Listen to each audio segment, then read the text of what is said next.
তখনই সেখানে এক ভয়ঙ্কর সাদা হায়না একটি গরুকে টানতে টানতে নিয়ে আসে।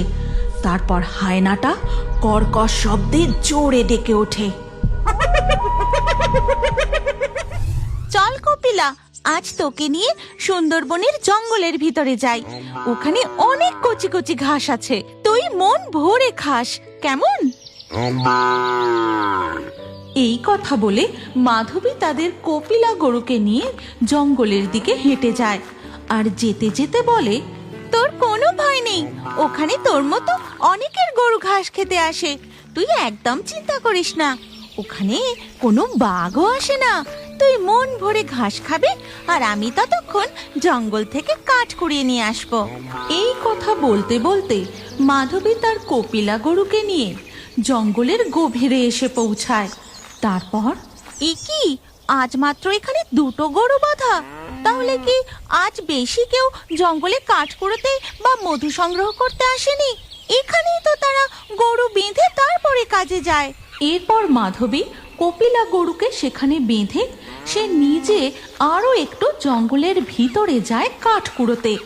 কাঠ কুড়োতে কুড়োতে এমন সময় হঠাৎ সে শুনতে পায়, বাপরে বাপ, কি ভয়ঙ্কর ডাক! এটা তো হায়নাদের ডাক।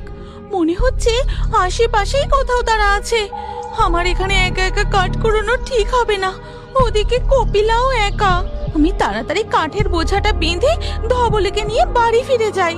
মাধবীর এই কথা শেষ হতেই হঠাৎ সে দেখে দুটো বাঘ হুঙ্কার দিতে দিতে তার সামনে দিয়ে দৌড়ে চলে গেল। ওরে বাবা, এই যে বাঘ! মনে হয় আমার অস্তিত্বের টের ওরা পায়নি, না হলে এত কাছ দিয়ে দৌড়ে পালালো। আমার গন্ধ বাঘগুলোর নাকে গেলে আমি আর এতক্ষণ গোটা থাকতাম না। এ কি, আর একটা বাঘ দৌড়তে দৌড়তে যাচ্ছে।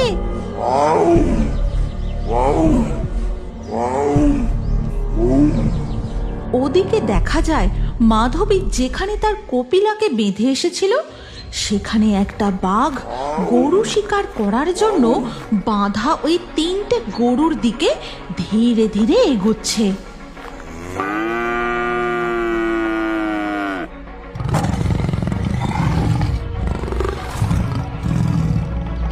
বাঁধা গরুগুলো বাঘটাকে দেখে ভয়ে জোরে জোরে ডাকতে থাকে।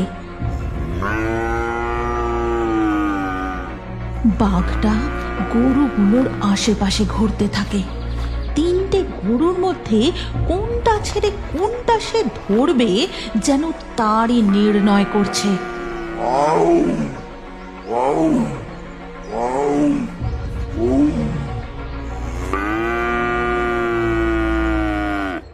এরপর বাঘটা ঝাঁপিয়ে কপিলা গরুর পা কামড়ে ধরে। ঠিক তখনই সেখানে আসে এক দানব আকৃতির সাদা হায়না। রয়্যাল বেঙ্গল টাইগার হয়েও ওই হায়নাটাকে দেখে মুখের শিকার ছেড়ে দিয়ে বাঘটা ভয়ে দৌড়ে পালিয়ে যায়। এরপর সাদা হায়নাটা ধীরে ধীরে গরুগুলোর কাছে যায়।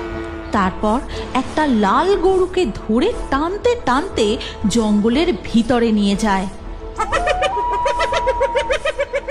আমার কাঠ কুড়োনো শেষ, কাঠের বোঝাটাও বাঁধা হয়ে গেছে। যাই, এবার কপিলাকে নিয়ে তাড়াতাড়ি বাড়ি ফিরে যাই।